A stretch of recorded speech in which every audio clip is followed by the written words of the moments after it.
Meus irmãos, graça e paz a todos, boa noite. Nós vamos, nesse momento, abrir as nossas Bíblias em Levítico 16. O tema que nós vamos abordar nessa noite é Cristo, o único mediador, o sacrifício perfeito e o Senhor da nossa santificação.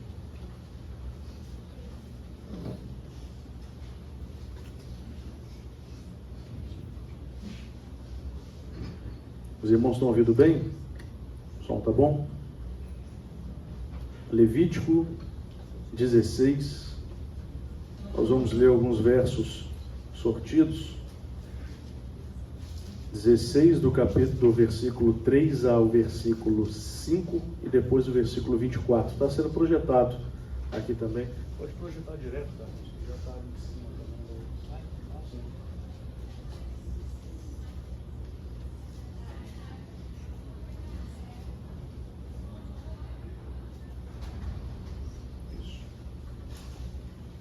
Cristo, o único mediador, o sacrifício perfeito e o Senhor da nossa santificação.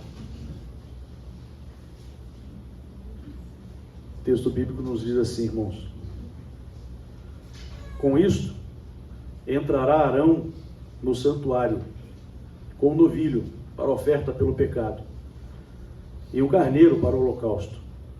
Vestirá ele a túnica sagrada de linho, terá ceroulas de linho sobre a carne, cingir-se-á com um cinto de linho e se cobrirá com a mitra de linho. São estas as vestes sagradas. Banhará o seu corpo em água e então as vestirá. Da consagração dos filhos de Israel, da congregação dos filhos de Israel, tomará 2 bodes para oferta pelo pecado e um carneiro para o holocausto. Então Arão entrará na tenda da congregação, despirá as vestes de linho que havia posto ao entrar no santuário e ali os deixará.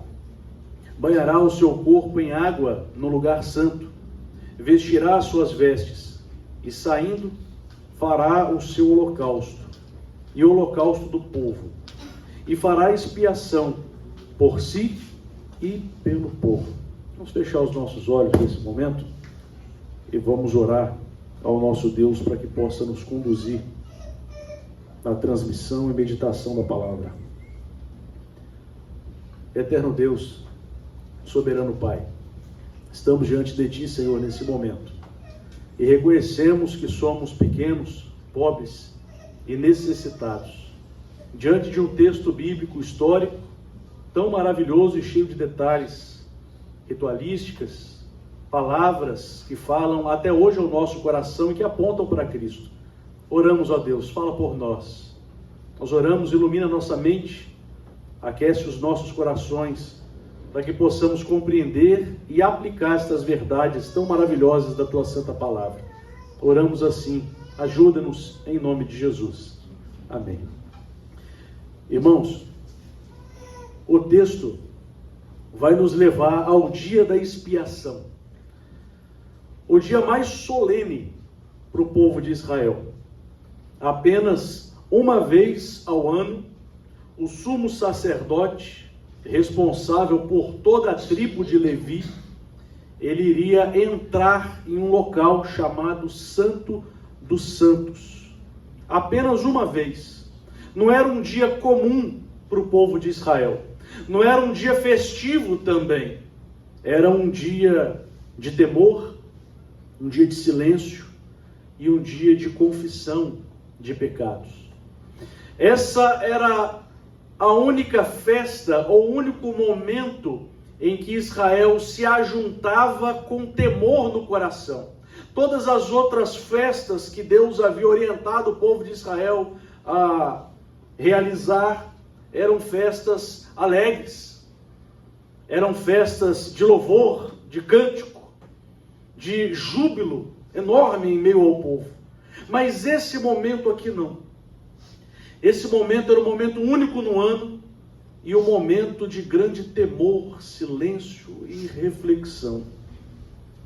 Deus, ele estava ensinando o seu povo a respeito da seriedade do pecado. E ele estava mostrando que Deus tem uma característica, Deus tem um atributo que é comunicável aos homens, maravilhoso, que é a sua santidade. O homem não pode se aproximar de Deus de qualquer maneira. E Deus estava mostrando isso no tempo veterotestamentário, apontando para uma realidade do nosso tempo do Novo Testamento. Cada detalhe desse ritual aqui lido para os irmãos comunica uma verdade espiritual que só pode ser compreendida se analisada à luz da cruz de Cristo. Porque o Velho Testamento é uma sombra, conforme Paulo escreve aos Colossenses. É uma sombra daquilo que haveria de ser revelado em Cristo Jesus.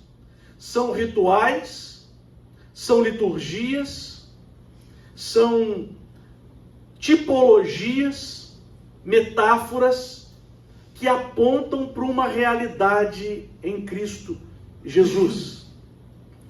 Todos nós, de uma forma ou de outra, somos tentados a colocar a nossa confiança em pessoas. O texto bíblico vai nos ensinar que a nossa confiança não deve estar baseada em pessoas, seja ela quem for.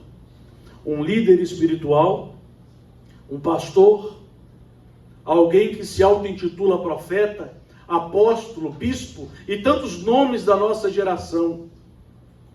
Alguém que pareça estar mais próximo de Deus do que nós. Essa é a verdadeira artimanha da religiosidade.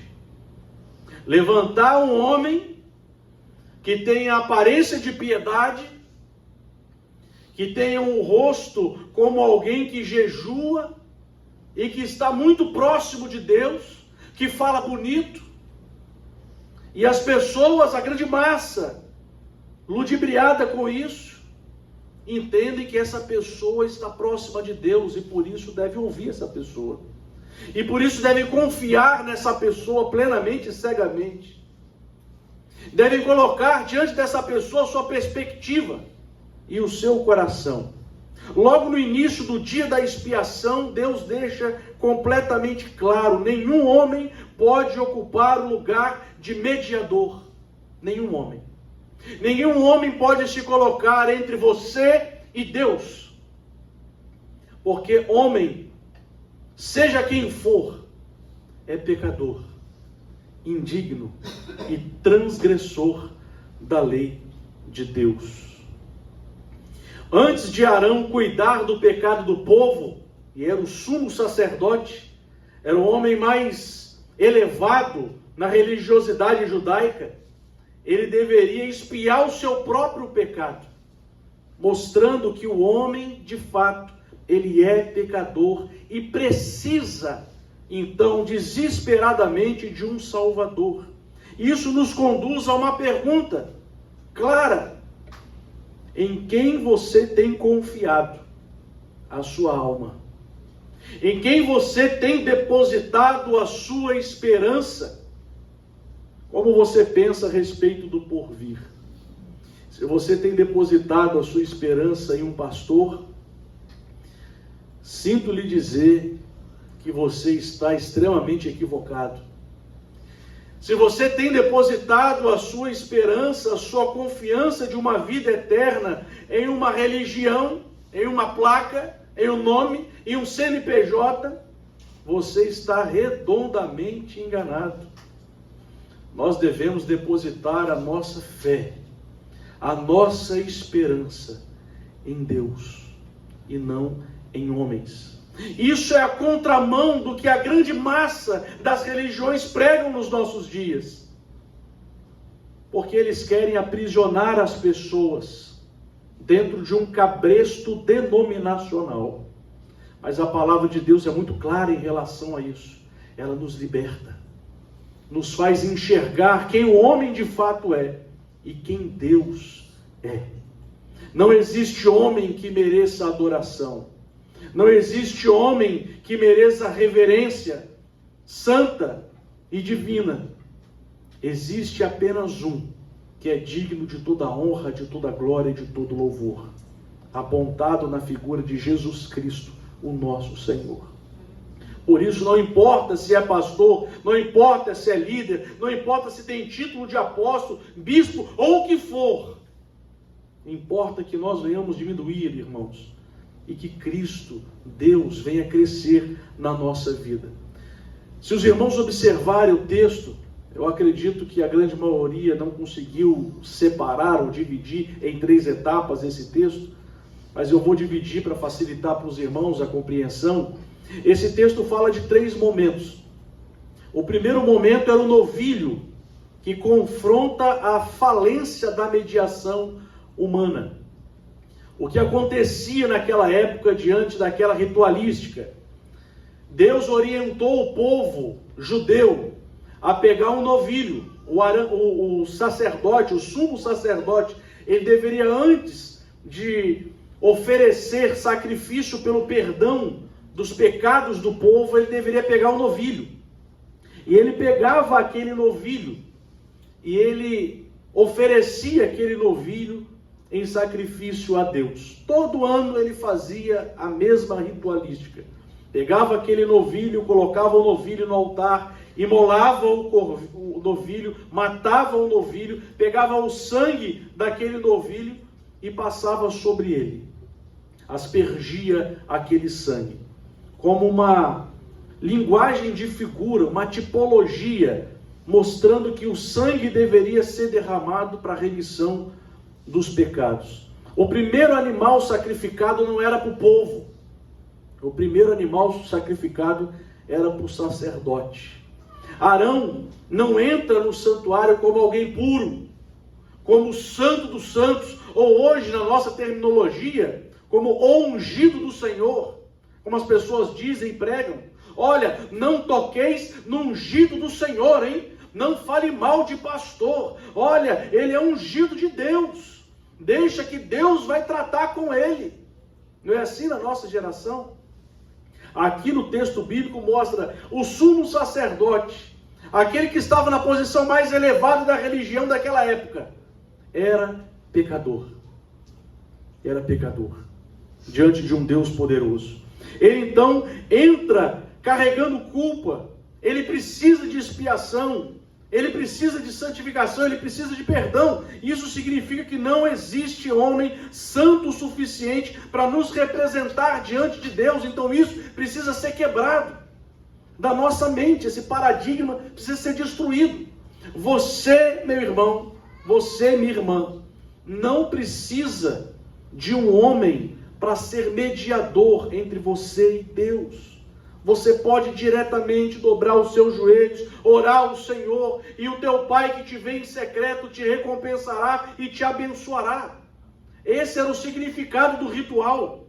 A igreja precisa ouvir isso com clareza. Pastores que omitem isso têm uma probabilidade enorme de serem falsos, mercenários, exploradores da fé.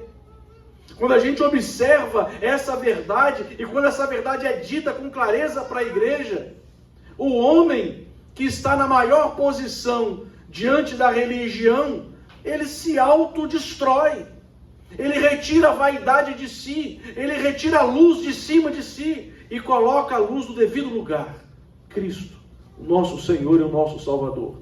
A Escritura nos chama a olhar para Cristo. Primeira carta de Paulo a Timóteo, capítulo 2, versículo 5, declara que há um só mediador entre Deus e os homens, Cristo Jesus, nosso Senhor. Irmãos, a nossa segurança não está em homens ungidos, mas em um Salvador perfeito.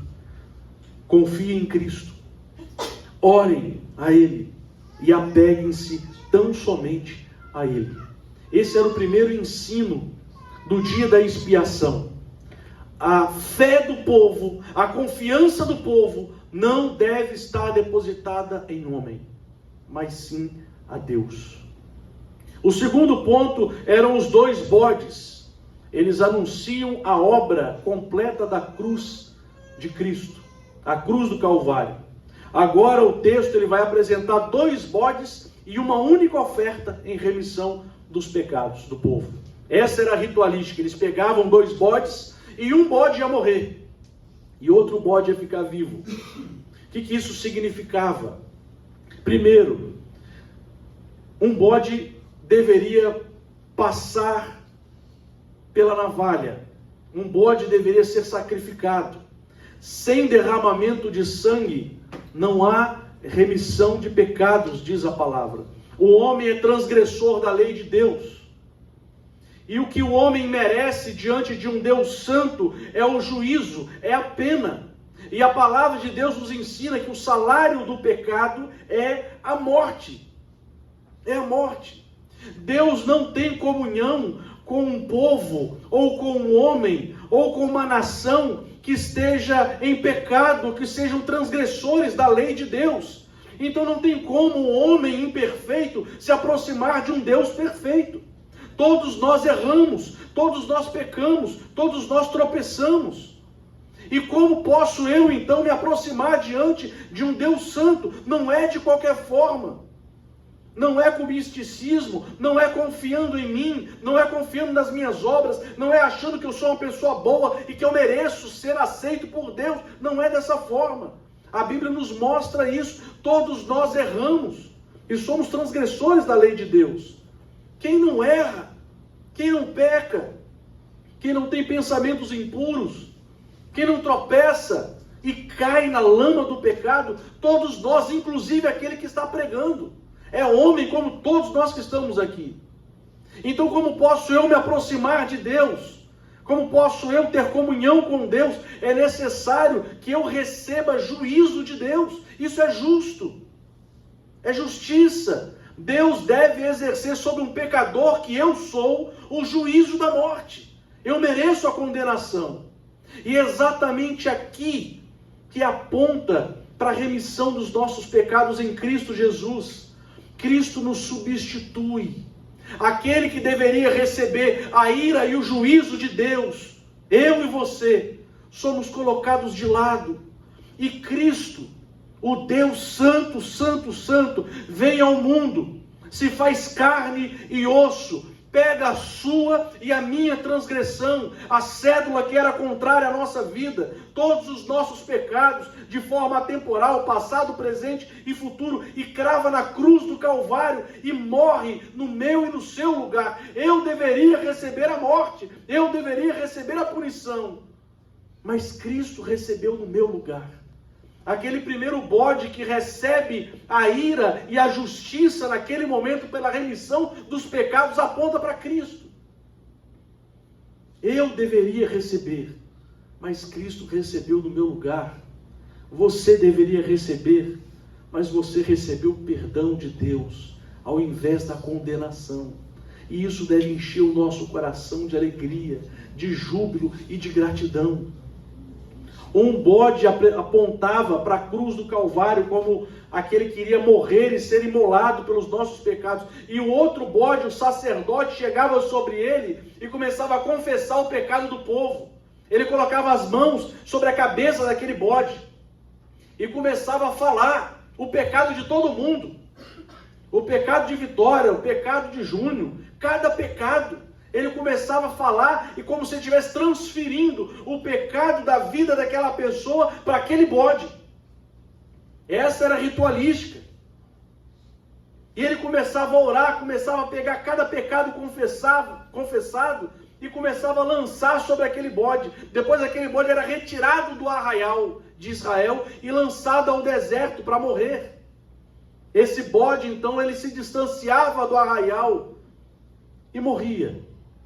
E isso aponta também para cada pecado, cada transgressão que nós cometemos diante de Deus. Deus não somente Ele nos perdoa, mas Ele extirpa de dentro do arraial de Deus o pecado. não tem mais pecado, não tem mais peso de pecado, não tem mais consciência oprimida e pesada diante do pecado. Cada pecado que eu cometi, cada pecado que você cometeu, passado, presente ou futuro, é perdoado por Deus e extirpado do meio do seu povo, de tal forma que Deus olha para o povo e não vê um povo pecador, vê um povo santo, diante de um Deus santo, e é tão somente por causa de Cristo, do seu sacrifício, que nós podemos nos achegar diante de Deus.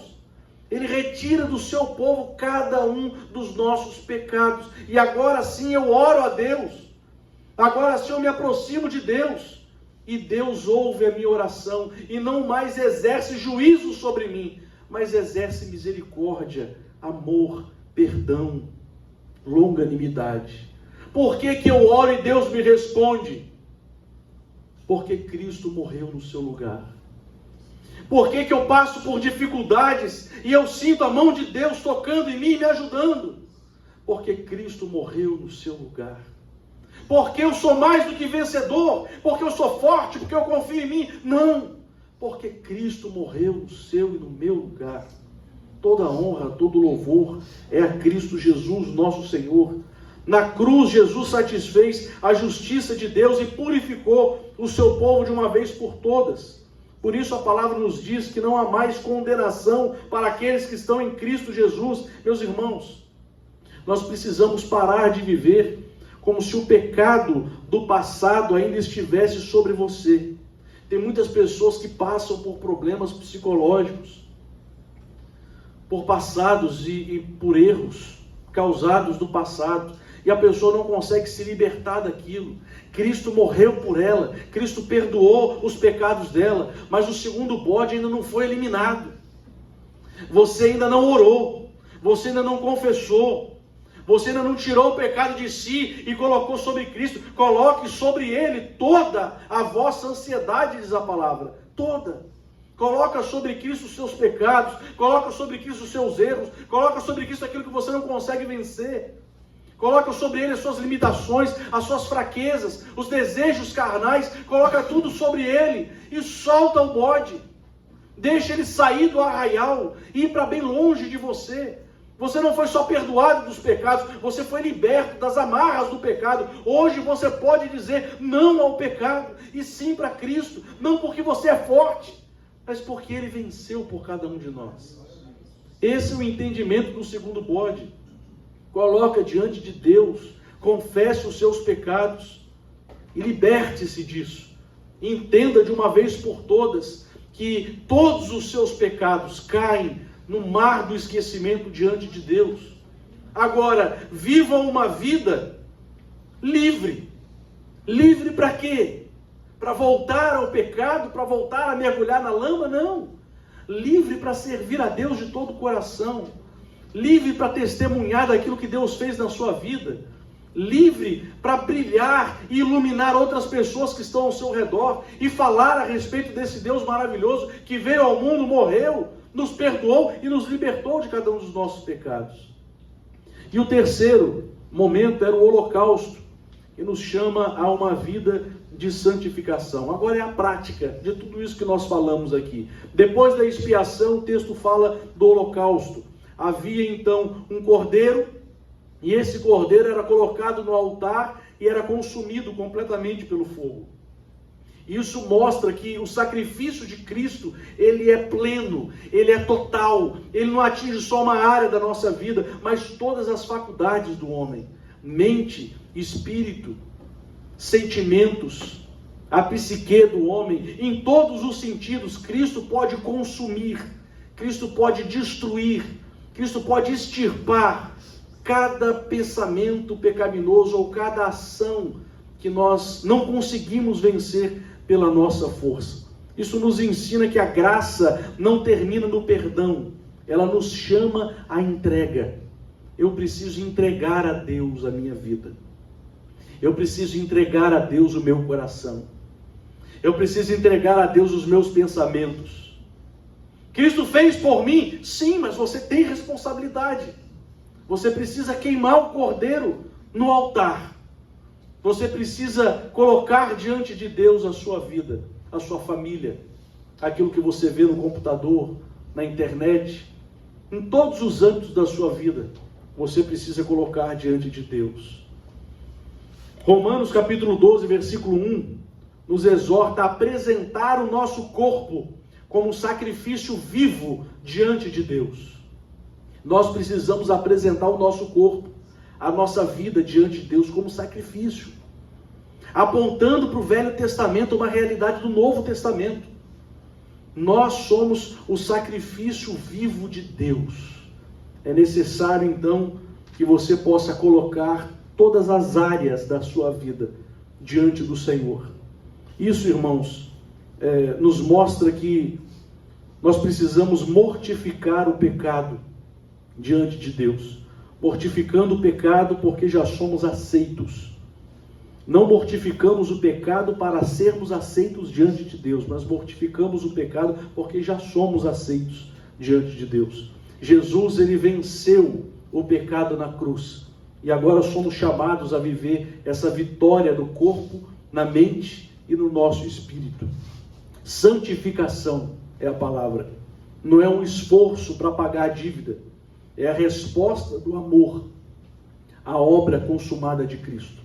Santificação, viver sendo lapidado, é uma resposta àquilo que Cristo já fez da sua vida, te libertando e te perdoando do pecado.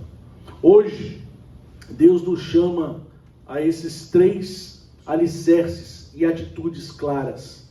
Primeiro é confiar somente em Cristo como mediador e não em homens. É a primeira e grande lição que eu gostaria que os irmãos saíssem daqui com ela cravada no coração. A segunda é descansar na obra perfeita da cruz de Cristo sem culpa. Cristo nos perdoou e Cristo nos libertou de todos os nossos pecados. E o terceiro é viver uma vida entregue e santificada para a glória de Deus. Não é para a sua glória, é para a glória de Deus. E nós seremos os maiores beneficiados com isso, porque somos blindados de todo o mal por causa da graça de Deus em Cristo Jesus. O novilho, os 2 bodes e o holocausto apontam para uma única verdade. Jesus Cristo, meus irmãos, é suficiente para nós. Somente Jesus Cristo. E a nossa oração é que o Senhor nos conceda fé para confiar, liberdade para descansar e graça para viver em santificação diante de tudo que foi dito aqui nessa noite. O Velho Testamento aponta para uma realidade do Novo, que possamos viver essa realidade de forma que nós sejamos beneficiados e o nome do Senhor seja glorificado.